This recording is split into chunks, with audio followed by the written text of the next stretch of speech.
नमस्कार साथियों। Class 7th के एक बहुत अच्छे टॉपिक, एक बहुत अच्छे चैप्टर के लिए मैं आपके साथ हूं यहाँ पर। टॉपिक का नाम है मुगल साम्राज्य। इतिहास का विषय है, इतिहास का अध्याय है। कई बार ये शिकायत रहती है कि सर इतिहास के जो चैप्टर है बहुत बड़े हैं, साथ में बहुत सारी तारीखें याद रखनी है। लेकिन दोस्तों एनसीईआरटी ने तो इसको बहुत सिंपल कर दिया है। मुगल काल के बारे में जितनी बातें होनी चाहिए उसमें से बहुत कम आपके सिलेबस में है, और मेरे साथ सिलेबस की पाबंदी है। मैं सिलेबस को टच करते हुए सिलेबस से बाहर नहीं जाऊंगा। मुगल साम्राज्य एक बहुत बड़ा विषय है। अगर हम मुगल साम्राज्य की बात करें मोटे तौर पर, अगर इसका कार्यकाल देखें तो इसका कार्यकाल दो भागों में है। पहला है 1526 से 1707 ईस्वी, ये पहला कार्यकाल है। 1526 में इसकी स्थापना होती है और 1707 में औरंगजेब की मृत्यु होती है वहां तक। उसके बाद में इसका दूसरा काल शुरू होता है। तो यहां पर 1707 से लगा करके मुगल सम्राट बहादुर शाह जफर द्वितीय 1857 की क्रांति तक, ये भी मुगल काल ही है, लेकिन यहां पर बड़ी उथल पुथल होती है। धीरे धीरे जाकर के न के बराबर शासन रहता है, लेकिन ये जो समय है बड़ा मजबूत है। पिछले अध्याय में हमने दिल्ली के सुल्तान पढ़े थे और 5 राजवंशों को पढ़ा था, गुलाम से लगा करके लोधी वंश तक, आपको याद होगा। अब लोधी वंश के बाद में भारत का जो इतिहास है वो मुगल काल के लिए लिखा जाने वाला था। मुगल साम्राज्य 1526 से 1707 एक लंबा कार्यकाल था। लेकिन शुरुआत कैसे हुई, वो कौन कौन से कारक थे, कौन कौन से लोग थे, बहुत सारी चर्चा हम इस वीडियो में करेंगे। इस वीडियो में मैं 3 बिंदु लूंगा। मुगल कौन थे, मुगल सैन्य अभियान और उत्तराधिकार की मुगल परंपराएं, आपके सिलेबस के अकॉर्डिंग चल रहा हूं मैं। सबसे पहले हम बात करते हैं मुगल थे कौन। सबसे पहले हम इनके खानदान का पता लगाते हैं, इनके वंश का। तो जो मुगलों का जो वंश था और मुगल सम्राट, मुगल बादशाह, मुगल राजा, मुगल शासक जो पहले भारत में आया, जहीरुद्दीन मोहम्मद बाबर, जिसको हम शॉर्ट में बाबर ही कहेंगे, वो बाबर किस वंश से था, मुगल कौन थे, सबसे पहला टॉपिक मैं शुरू कर रहा हूं। तो यहां पर मैं पहले टॉपिक का नाम लिख देता हूं, मुगल कौन थे। अपने साथ में नोटबुक और पेन रखिएगा। ये पहला टॉपिक। सबसे पहले हम इनके वंश का पता करते हैं। मुगलों का जो वंश था, माता और पिता दोनों ओर से हम पता करते हैं। आप भी, आपका जो ननिहाल है, जो आपकी माताजी जिस गांव से आई हैं, ससुराल, आप वहां पर भी बराबर जाते रहते हैं और आपका जो ब्लड रिलेशन है वहां भी चलता है। तो लोग कई बार मिसाल देते हैं कि भाई हमारा भांजा है, हमारा भानेज है, या हमारा बेटा है। तो दोनों ओर से, मातृ पक्ष और पितृ, माता की ओर से, पिता की ओर से, दोनों की ओर से। तो देखिए, वंश में ये है पिता की ओर से, जिसको मैंने लिखा है पितृ पक्ष, और ये है माता की ओर से लिखा है मैंने मातृ पक्ष। पिता की ओर से कौन थे, माता की ओर से कौन थे।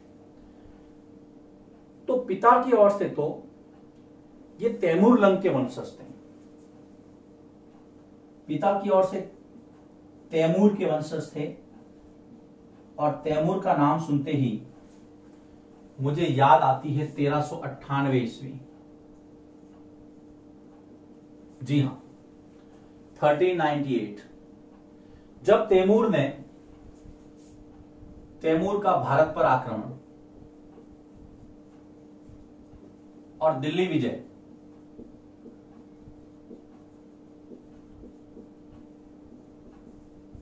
ये 1398। अब मुझे जब 1398 की याद आती है तो आपको 1498 की याद आनी चाहिए। वास्को डिगामा द्वारा भारत के समुद्र, यूरोप से भारत आने वाले समुद्री रास्ते की खोज करना, ठीक 100 सालों का अंतर है।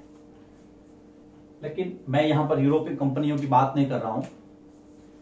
पहला फैक्ट आज की इस क्लास का, 1398 तैमूर का भारत आक्रमण, याद रखना है, भूलना नहीं, नोट कर दीजिए, गांठ बांध लीजिए। पिता की ओर से तैमूर के वंशज थे, जिसने दिल्ली पर आक्रमण करके वहां पर अधिकार उसको जीता था। हम बाबर के आने से पहले की बात कर रहे हैं। बाबर, हम पता करें बाबर पिता की ओर से तो उस खानदान से था, मतलब बहादुर तो होगा। माता की ओर से मंगोल शासक चंगेज खान, मंगोलों को शासक था, एक मंगोल जाति है, उसमें एक राजा हुआ था चंगेज खान।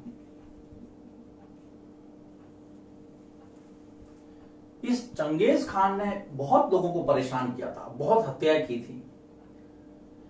इसका नाम रहता है कि लोग डरते थे, इसको गालियां देने लग जाते थे कि अच्छा नहीं है, क्रूर है, हत्यारा है। मुगल जिस वंश से थे उसमें पिता ये थे, माता ये थे, दोनों ही महान विजेता के लक्षण थे दोनों में, तो फिर वो औलाद कैसी होगी, वो बेटा कैसा होगा, पता कर लीजिए। वो ही ऐसे वंश की नींव रख सकता है। अब मुगल क्या चाहते थे? प्रश्न ये है, मुगल अपने को मंगोल कहलाना पसंद करते थे या फिर इसके साथ जाना पसंद करते थे? ये तुर्क मुसलमान थे, ये जो थे वो तुर्क थे, तुर्क मुस्लिम। तो मुगल है अपने आप को किस वंश का कहलाना पसंद करते थे? यह प्रश्न, छोटा सा प्रश्न पहला बनता है सिलेबस के अकॉर्डिंग, वो है तैमूर के वंशज। अब आप आइए, मैं आपको लिखवाता हूं। मुगल स्वयं को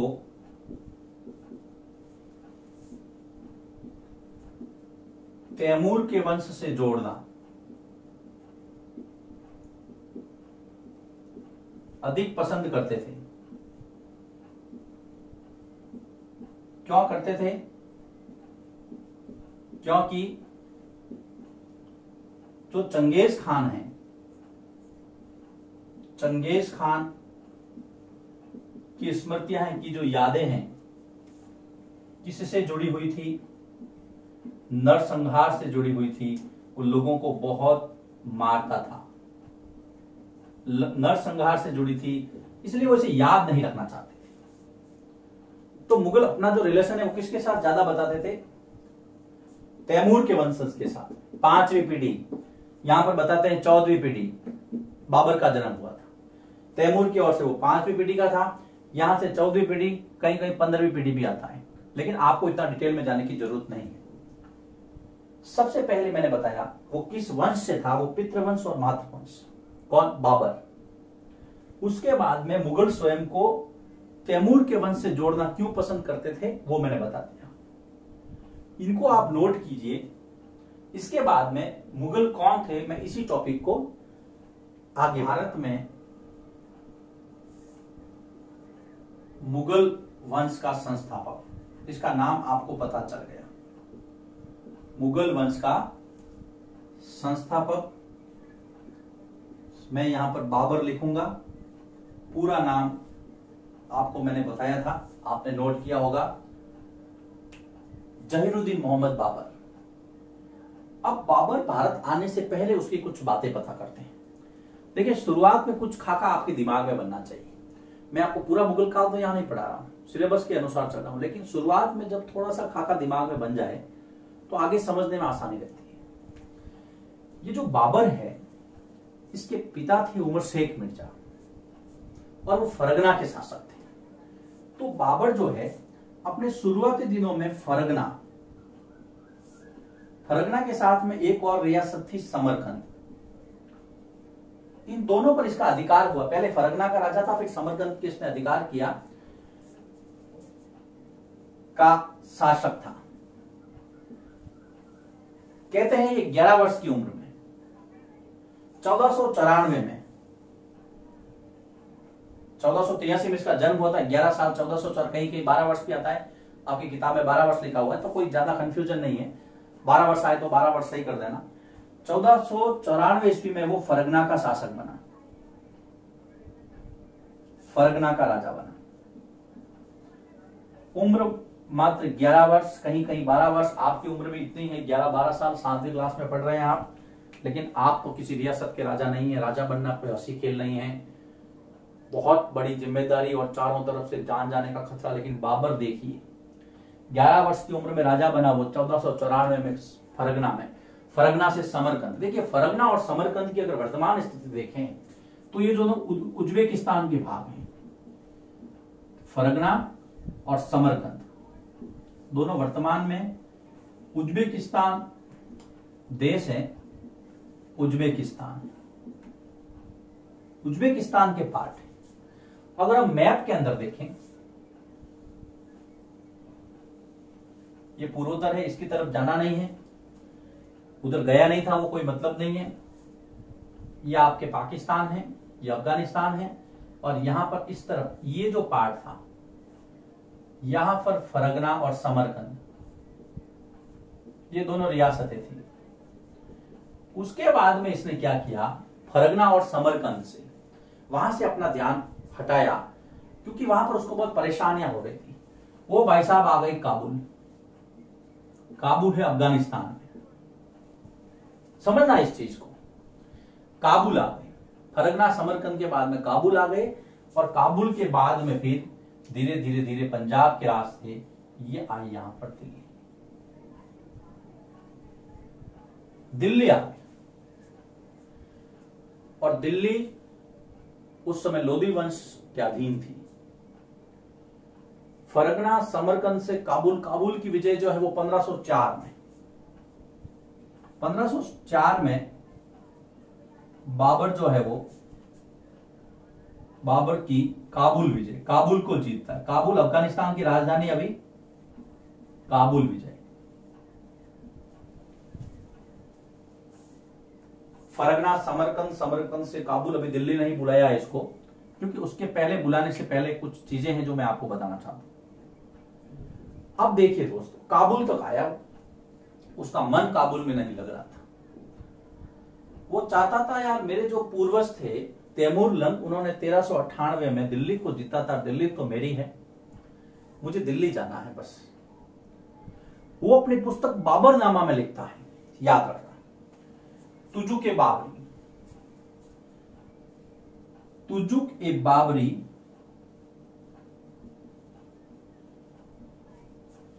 बाबरनामा तुर्की भाषा में लिखी थी बाबर ने। बाबर की आत्मकथा है, याद रखना। देखिए तथ्य शुरू हो गए हैं, कहीं जाना नहीं है आपको, मेरे साथ बने रहना है। कौन सी भाषा में है? तुर्की भाषा में। मुगल काल की सारी किताबें लगभग फारसी भाषा में हैं, बाबरनामा को छोड़ के। बाबरनामा तुर्की भाषा में लिखी बाबर ने, तुजुक ए बाबरी।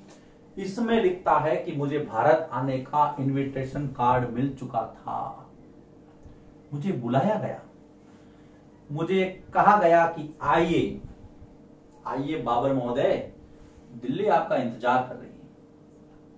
किस किस का नाम लेता है? 2 लोगों के मुख्य रूप से नाम लेता है। एक उस समय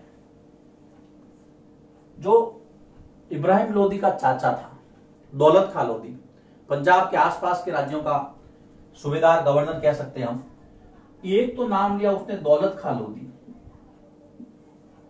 खां लोदी, जो कि इब्राहिम का चाचा था,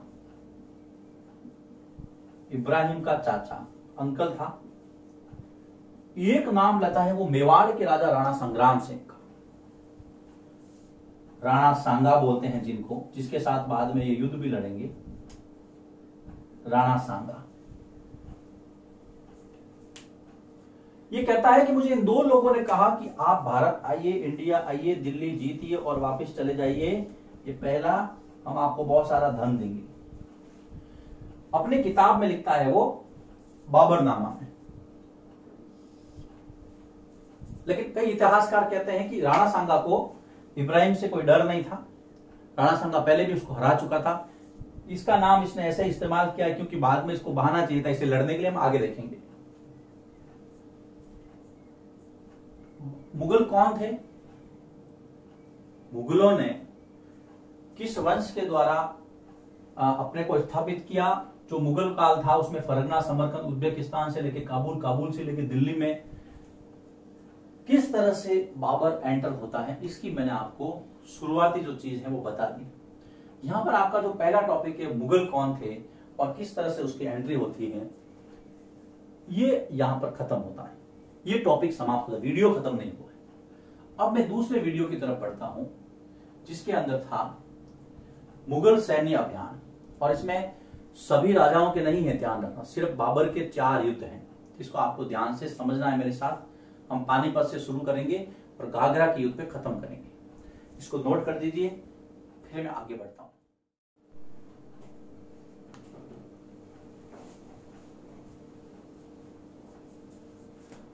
मुगल सैन्य अभियानों की बात करेंगे, लेकिन मुगल सैन्य अभियानों में हम सिर्फ अभी बाबर की बात कर रहे हैं। भारत में मुगल वंश का संस्थापक बाबर बहुत कम समय के लिए इंडिया में रहा है। हम इसके सैन्य अभियानों को 2 भागों में बांटते हैं, जिसकी मैंने पहले थोड़ी जिक्र कर दी, लेकिन अब सैन्य अभियानों की बात आ रही है, इसलिए दोस्तों मैं इसको 2 भागों में बांटूंगा।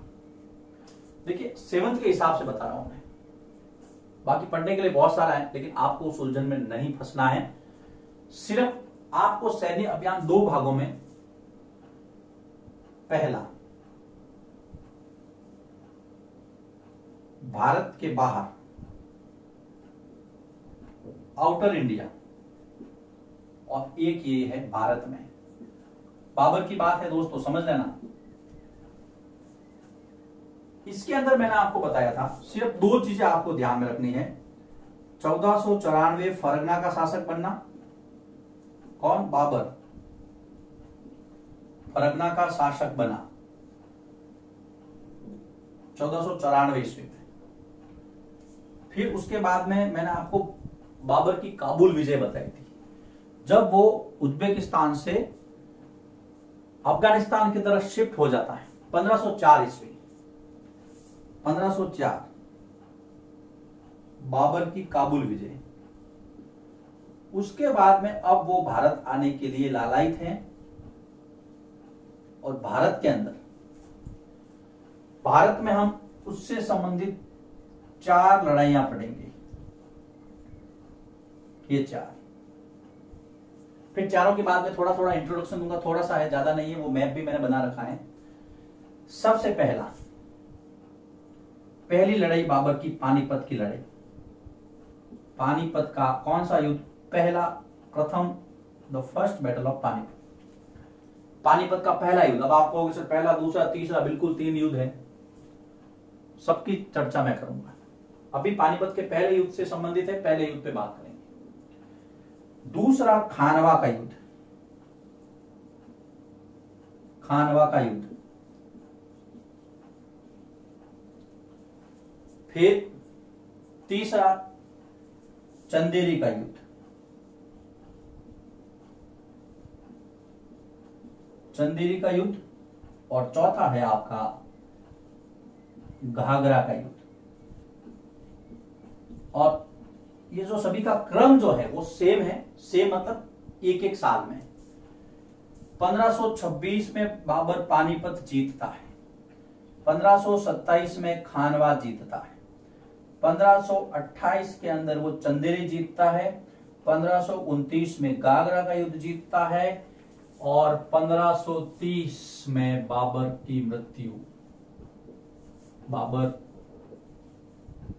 जयराम जी की, खत्म। अब आप कहोगे सर ये तो अब 4 युद्ध, पहले ही आपने 2 कम बता रखे थे, फिर इनको याद करो, फिर आप याद करो इनको, फिर आपने कहा कि सर यहाँ तो कोई तारीखें याद ही नहीं करनी है, तो मत करो भाई, फिर एग्जाम में कहना कि सर याद कर लिया होता तो। हाँ, कुछ मदद मैं आपकी कर सकता हूं। कैसे? एक तो एक क्रम से 26, 27, 28, 29, कोई दिक्कत नहीं। पानीपत में आप पानी पीजिए, खानवा में खाना खाइए, चंदेरी में चाय पीजिए, और उसके बाद में घर पे चले जाइए। याद हुआ? पानीपत, खानवा, चंदेरी, घाघरा। पानी, खाना, चाय और घर। याद कर सकते हैं, रट्टा तो मारना पड़ेगा, ठीक है भाई। अब देखिए, मैं मैप में अंदर थोड़ा सा इसको बता देता हूं, फिर एक एक करके पढ़ते हैं इसको। पानीपत जो है ये हरियाणा के अंदर है। पहला, पानीपत कहां का हिस्सा है? हरियाणा। मैप में पूछते हैं कई बार। पानीपत का मैदान हरियाणा में स्थित है, आजकल पानीपत जिला भी है।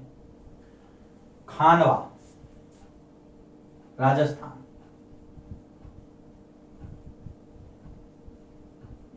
खानवा आपको राजस्थान के अंदर बताना है। एग्जैक्ट लोकेशन क्या है मैं आगे बताऊंगा, मैप इसके अंदर डिस्प्ले करूंगा, उसमें एग्जैक्ट लोकेशन। तीसरा जो युद्ध हुआ ये चंदेरी मध्य प्रदेश के अंदर, चंदेरी मध्य प्रदेश जिसको आप एमपी कहते हैं, और ये घाघरा नदी के किनारे बिहार के आसपास का क्षेत्र जहां पर अफगान शासक थे। ये चार युद्ध, ये चारों की लोकेशन आप लिख लीजिए, नोट कर लीजिए, ये डेट्स लिख लीजिए। हम पढ़ रहे हैं मुगल सैन्य अभियान, उसमें अभी बाबर चल रहा है, बस खत्म हो गया, 1530 में बाबर मर गए, लेकिन लिखना बाकी है। वो तो कब के गए, लेकिन लिखोगे तभी तो काम बनेगा। लिखिए इसको। फिर मैं सबसे इंपॉर्टेंट यहां पर दो है, पानीपत और खानवा, इन दोनों के बारे में एक एक लाइन लिखेंगे। मैप भी आप थोड़ा नोट कर लेना, मैं आप इसको मिटाने जा रहा हूं, नोट कीजिए इसको। अब आगे बढ़ते हैं पानीपत के पहले युद्ध से। पानीपत का प्रथम युद्ध, पानीपत का प्रथम युद्ध 21 अप्रैल 1526 ईस्वी। पानीपत का प्रथम युद्ध 21 अप्रैल 1526 ईस्वी को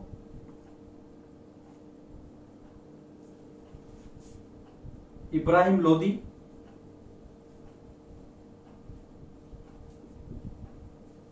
और बाबर के बीच में।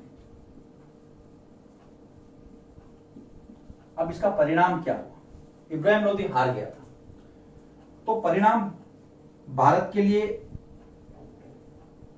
एक नए राजवंश का निर्माण, एक नए राजवंश की स्थापना, इतिहास बदल दिया गया। यहां पर लोदी वंश को शिफ्ट करके मुगल वंश ने सत्ता हासिल की। तो परिणाम, पहला मुख्य परिणाम इब्राहिम लोदी की पराजय। इब्राहिम लोदी की पराजय। दूसरा, दिल्ली से लोदी वंश का अंत, लोदी वंश का अंत। तीसरा, एक नए राजवंश मुगल वंश की स्थापना। मुगल वंश की स्थापना होते ही ये समझ लेना है आपको कि दिल्ली पर बाबर का अधिकार। ये परिणाम थे इसके। इस युद्ध की विशेषता क्या थी? इस युद्ध की विशेषता यह थी कि बाबर ने इस युद्ध में एक युद्ध की नई नीति तुलुगमा पद्धति का प्रयोग किया था। तुलुगमा पद्धति का युद्ध में प्रयोग, और इसके साथ में इसने युद्ध के अंदर तोपों का प्रयोग किया था, जिस वजह से यह सेना इसकी कम थी। कहते हैं 12,000 13,000 सैनिकों के साथ ही आया था, और इब्राहिम लोदी की सेना में 1 लाख से ज्यादा सैनिक थे, लेकिन फिर भी इसकी बाबर की विजय हुई। क्यों? जिसका श्रेय दिया जाता है बाबर की तुलुगमा पद्धति और तोपों के प्रयोग को। अब तुलुगमा सिस्टम क्या था? तुलुगमा पद्धति में क्या होता था? पहले हमेशा सेनाएं सामने सामने लड़ती थी। जैसे मान लीजिए यहां पर एक हल्की सी विभाजन रेखा है, ये मान लीजिए कि इब्राहिम की सेना है,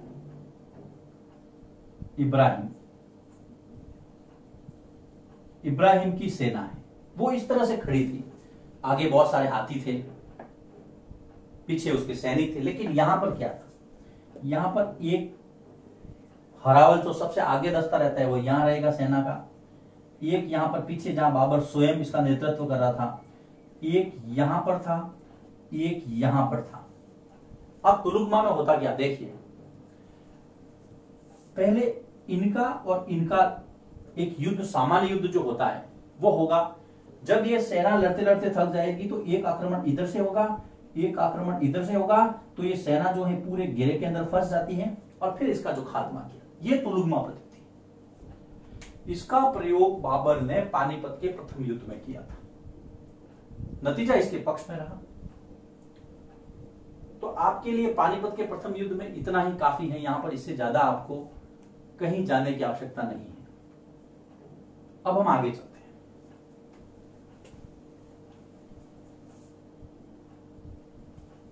दूसरा 1527 खानवा का युद्ध।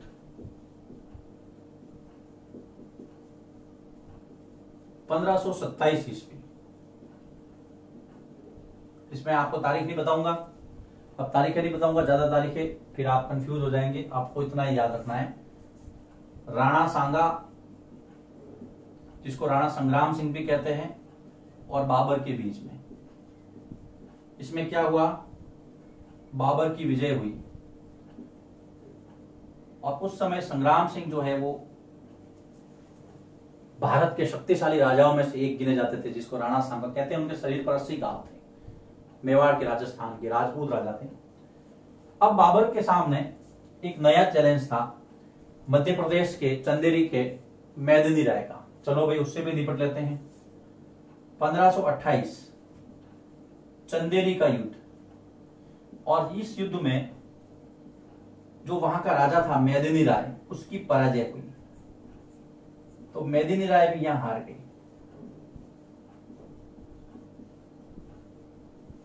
मेदिनी राय की पराजय।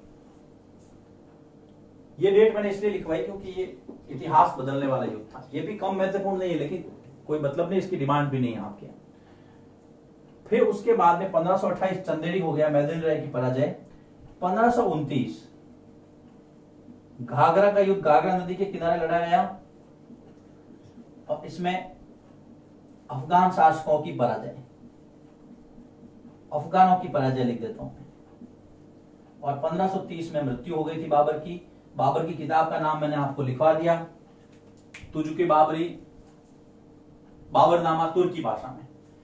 ये चीजें हैं मुगलों के सैन्य अभियान में, इसको लिखिए आप। इसके बाद में हम तीसरे टॉपिक पर चर्चा करेंगे। मुगलों के अंदर जो उत्तराधिकार की परंपरा थी वो कैसी थी, उत्तराधिकार की मुगल परंपरा। सबसे पहले हम ये देखते हैं कि उत्तराधिकार का मतलब क्या होता है। उत्तराधिकार शब्द में दो शब्द जुड़े हुए हैं, उत्तर और अधिकार। उत्तर का मतलब होता है बाद में,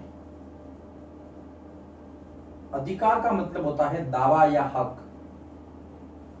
मेरे बाद में कौन, आपके बाद में कौन, आपके बाद अधिकार किसका, किसकी राजगद्दी, किसका राजवंश। तो उत्तराधिकार की दो परंपराएं। सबसे पहली है ज्येष्ठाधिकार।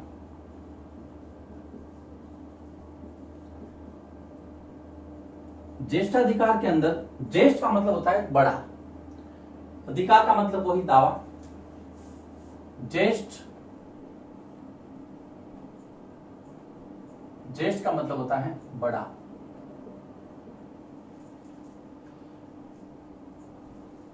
जब राजा के बाद या शासक के बाद में,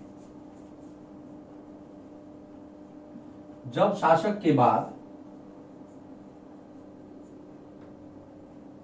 सबसे बड़े पुत्र को, जिसको आप ज्येष्ठ पुत्र कहते हैं, ज्येष्ठ सबसे बड़े पुत्र को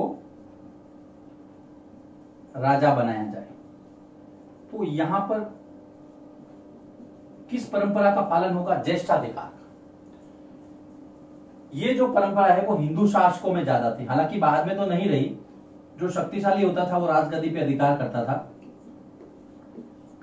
लेकिन परिभाषा के लिए हम ये कह सकते हैं कि जब राजा के बाद में उसका सबसे बड़ा पुत्र, जिसको आप ज्येष्ठ पुत्र कहते हैं, सबसे बड़े पुत्र, उसका अधिकार होता है ज्येष्ठाधिकार। लेकिन यहां पर जो मुगलों की जो परंपरा थी वो थी इससे थोड़ी सी अलग, जिसको हम कहते हैं सहदायत। दूसरी परंपरा है ये सहदायत परंपरा। पहली ज्येष्ठाधिकार हम पढ़ रहे हैं उत्तराधिकार की परंपरा है। तो यहां पर ये तो काम करती नहीं थी। सैदायत के अंदर क्या होता था, जब शासक द्वारा साम्राज्य का विभाजन, साम्राज्य का विभाजन अर्थात बंटवारा सभी पुत्रों में समान रूप से कर दिया जाए, समान रूप से किया जाए, तो ये सहदायत परंपरा थी, जिसके अंदर आपको डिवाइड करना है। मान लीजिए 4 पुत्र हैं तो चारों में बराबर बांटना है। कुछ समय तक ये सही था, लेकिन बाद में जिसके हाथ में ताकत थी उसी ने राजगद्दी प्राप्त की। हम आगे भी देखेंगे। प्रश्न ये आता है कि मुगल जो है उत्तराधिकार की कौन सी परंपरा को मानते थे, तो आपको सहदायत का नाम लेना है। तो यहां पर यह वीडियो समाप्त होता है। इस वीडियो में हमने देखा मुगल किस तरह से भारत आए, बाबर ने कौन कौन से युद्ध लड़े, किसके साथ लड़े, और जो उत्तराधिकार की जो परंपरा थी वो कैसी थी। इससे संबंधित जो भी प्रश्न होगा आप आराम से कर पाएंगे। अब मैं आपसे फिर मिलूंगा इसी चैप्टर के साथ दूसरे वीडियो में।